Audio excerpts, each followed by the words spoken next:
Today on The Real Story, former Governor Lowell Weicker Jr., who went from selectman to Connecticut's last Republican U.S. Senator to governor, a political giant who made waves nationally and here in Connecticut. We're talking about his life and legacy this morning with Ken Dixon, a journalist who covered him closely. But first, new laws have made their way to Connecticut, so we've got some of the lawmakers who wrote them and passed them to break a few of them down for you. From energy rates to gun control and crime and much more, deputy leaders from both parties will help us clear up the changes this morning. It's all today on The Real Story.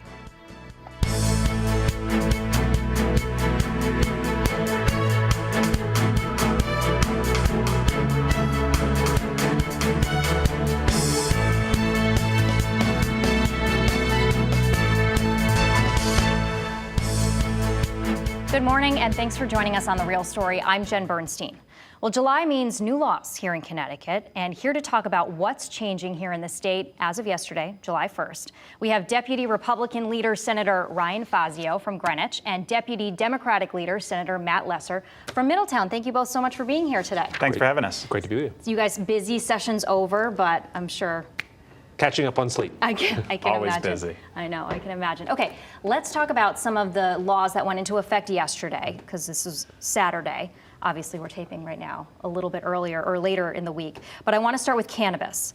People can grow, as of yesterday, up to 3 mature plants and 3 immature plants in their own residence, provided those plants are secure, can't be accessed by another person. So this is, when did we do this law? And this is just adding on to us trying to increase access to marijuana in our state, right? Yes, this is part of the cannabis bill that we passed a year ago, and which opens up the door to legal sale in the state. And it's just fundamentally not a law enforcement issue. We wanted people to make responsible decisions. Obviously, we need to keep this drug out of the hands of young people, but allowing people to grow their own is the right thing to do and is long overdue. And this was bipartisan, Ryan, right? I mean, there are some in your party, of course, who were against it, but there were many people that were also for parts of the marijuana bill. Yeah, this bill this year was a regulatory bill on marijuana, which was already legalized a couple of years ago in the state. I think Connecticut's clearly agreed that we're going to have a legal regime. It's important that we have a legal regime, as Matt said, that keeps marijuana out of the hands of kids, that has strong guardrails, that's protecting people from harm, and that's generating revenue within reason. So we need a balanced approach. I think this bill was a positive one. It was mostly just regulatory changes that were within the realm of reason. Okay, what are we going to do next with marijuana? Is there anything to do next? Well, I think we're going to have to keep making tweaks to the laws as we have with alcohol and with regulations around other substances that are available for sale in the state, and monitoring the impact, certainly making sure our roads are safe and that we're doing everything we can to give police the tools to keep our roads safe is going to be a priority going forward. No doubt. Okay, let's talk about early voting. So early voting is effective as of yesterday, but we have to gear up for this because you're not going to be able to do early voting until the presidential election, November 2024. Just so everyone knows, that means that you will have 14 days for the general election to vote, 7 days for most primaries, and 4 days for special elections. And this had really strong bipartisan support in our state, Ryan. Yeah, I crossed party lines ultimately to vote for the early voting bill that was put before us. I think it would have been better if there was more funding to municipalities to help them roll it out, as well as if maybe there were a few fewer days. We already have absentee ballot access and early voting that's in person, I think is reasonable within a certain number of days. But ultimately, because the people said they wanted it at the ballot box last fall, and because it's within the realm of reason compared to what other states across the country have, I thought 14 days was digestible and decided to vote for the bill. Matt, how is this going to improve elections in our state? I mean, it increases access, obviously. Obviously, and we were just one of a handful of states in the country without even any early voting period. So it's just a convenience issue. It makes it easier for voters to exercise their constitutional rights, to get to the polls. It doesn't benefit one political party more than the other. That's the experience we found in other states. And what we need to do right now is support the Secretary of the State and towns as they work to roll it out. Yeah, and Ryan touched on this.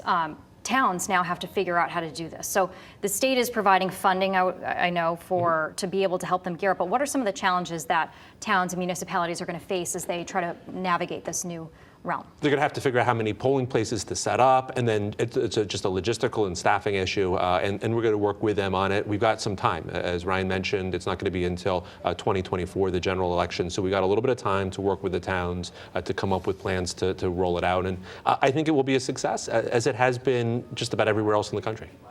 I want to talk about energy regulation now. Ryan, I know this has been a big one for you. This has to do with accountability for the state's utility companies, and this went into effect yesterday. PURA is now going to be required to conduct management audits of Eversource and United Illuminating. The audits will include assessments of the operations, performance accountability, reliability, and affordability. So tell me what exactly that means and how it affects the consumer. So it's a big energy reform bill, and its primary goal is to increase oversight of the utilities in order to protect consumers. You'll remember back in January or February, after the enormous increase in electricity rates, you had the chairman of the Energy Committee, Senator Needleman, and me, and I serve as the ranking member of the Energy Committee, on to discuss our kind of competing plans in order to address the energy sector and electricity in particular in Connecticut. We decided to come together and try to forge a bipartisan bill that ultimately will improve the regulatory framework to protect consumers in order to have strong oversight of utilities and hopefully also reduce energy costs in the long run.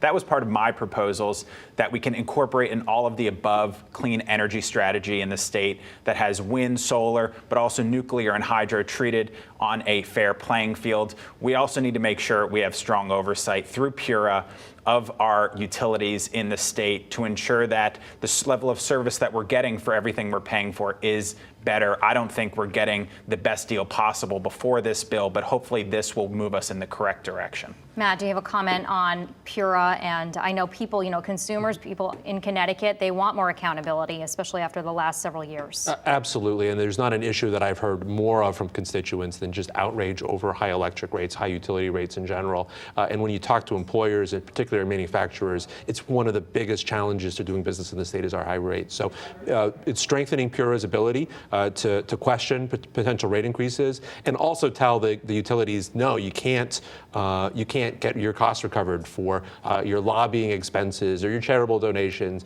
We really need to spend money on electricity and nothing else is important. We were just talking about this before the segment, but there are many things in the budget that tries to lift up our communities, especially when it comes to areas that have high poverty and, kind of need more opportunities for them. And baby bonds is one that we know the state treasurer was really pushing for, and that went into effect this weekend. So what does that mean? What are people going to be able to do with baby bonds, Matt? Well, when you turn 18 in this state, if you're a child growing up in poverty or on the state's Husky program, you're going to be granted a bond. You're going to be granted a nest egg. If you have a trust fund in this state, you're doing great. But there are a lot of folks growing up in poverty who really don't have money to go to college, to pay for a down payment on a car, to get an apartment, and really that lack of fiscal stability has really doomed previous generations to real problems. And so under the leadership of Treasurer Russell, we are finally at a place where Connecticut is going to be leading the country in providing a baby bond to lift kids out of poverty, and I think it's going to be one of the most important things that we've done in the state in a very long time. And you all also did a whole borrowing package for communities as well. Yeah, we're looking to invest in the poorest communities in the state, looking at the census tracts, downtown cores that really have been mired in poverty, and try to target investment to create jobs, to lift people out of poverty, and make sure that the state's limited borrowing power is really focused on the places of greatest need, and hopefully eradicating poverty in the state. Ryan, anything on that topic? Yeah, in Connecticut, we've had a multiplicity of programs aimed at upward mobility for many decades, but on the whole, I don't think Connecticut has succeeded at creating upward mobility and economic opportunity writ large. Connecticut's created no jobs since 1999. Connecticut's seen an increase in poverty over that period of time as well. I think we need to change our strategy. We know that the best ticket to the middle class is a good full-time job and access to those jobs. We need to ensure that we have a strategy in this state of welcoming investment, welcoming job creation, reducing the cost of living, whether it's energy or healthcare for all families, but especially working class and middle class families. I think there's a better way of achieving prosperity and creating opportunity for all people in this state. And the Republican budget that we proposed this year was aimed at that, about $1,000 per person of middle class tax relief. We didn't get everything we wanted in the budget, although most of us did vote for the ultimate product. So we hope to revisit these conversations in future years, because we all agree that creating upward mobility and prosperity is a vital goal and must be a priority of this state government. Yeah, I mean, you all agree on a lot of things. It's just the approach, right, and how you're going to do that. But these, the borrowing allows communities to use them for workforce training as well, right? Absolutely, yes. Okay. I want to move on to this one right now. Gun legislation. You know, that we had a huge comprehensive gun bill that passed. I think the most laws that we've had since the Sandy Hook tragedy that we had passed after that. And this one, something that went into effect yesterday, just a piece of that law, the current law that prohibits loaded shotguns, muzzle loaders, or rifles in cars and snowmobiles will expand to include any gun that isn't a pistol. So you're a member of the Judiciary Committee. Not all parts of that law, I don't think, are going into effect July 1st. I think some of them are in October, right? That's right. But how important was this piece of legislation to you all as a platform? It's incredibly important, and you really can't talk about public safety and talk about crime in our communities if you're not willing to take on the gun lobby, if you're not willing to get serious about gun violence and its impact in communities across the state. And I want to applaud Governor Lamont for putting this bill forward. It was a lot of work, but our effort right now is focused on safe storage on guns, making sure that we're doing everything we can to get weapons of war off of our streets, and making sure that people are safe in communities across the state. Senator Fazio, you voted against this. You got a lot of heat for that. I think Stanford Advocate, I was reading an opinion piece that says, from Connecticut Against Gun Violence, saying that you are out of step with your constituents. Yeah. Your thoughts on why and how you voted? Well, listen, I always get people with different opinions, but certainly people who have written letters against me in the past can be expected to do it in the future. Listen, Connecticut state government has failed to protect the public safety in recent years. We've seen an over 50% increase in homicides from 2019 to 2021, according to the CDC. We all agree we need strong gun laws in this state, but we also need to effectively enforce them. My concern was, first of all, that this bill does not ensure that we effectively enforce the laws to the extent that the public deserves and expects, and also that we potentially create criminals out of not only law-abiding citizens, but also victims of crime in certain cases. So we put forward amendments to that bill in order to hope to make it better. There's always going to be good and bad in big bills, and this was no exception.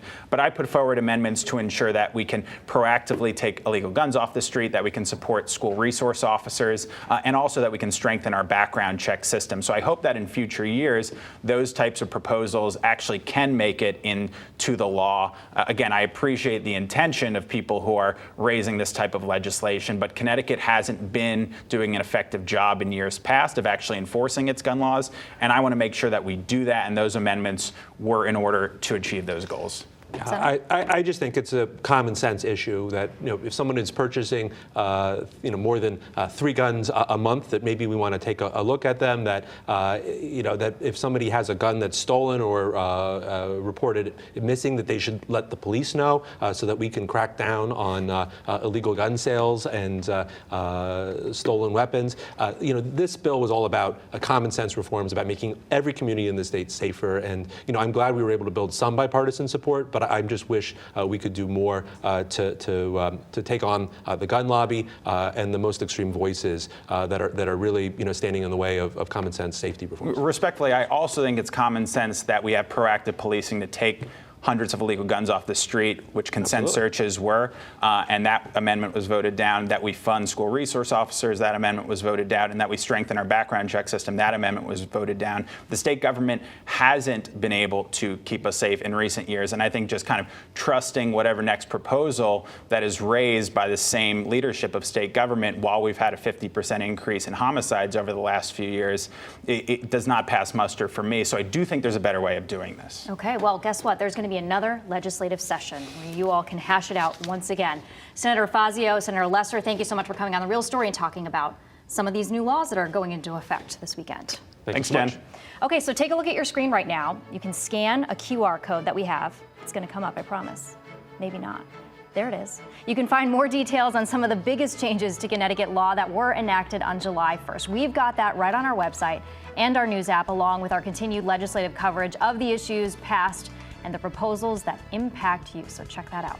All right, still to come this morning on The Real Story, the death of a political icon that made impacts locally and globally. Lowell Weicker Jr., former senator, governor, advocate, and much, much more, has made lasting imprints on politics, from the state's tax structure to national priorities and international human rights. We'll be learning about who he was and the lessons that he's left today from Ken Dixon, a political reporter here in Connecticut who covered him closely. We'll be right back.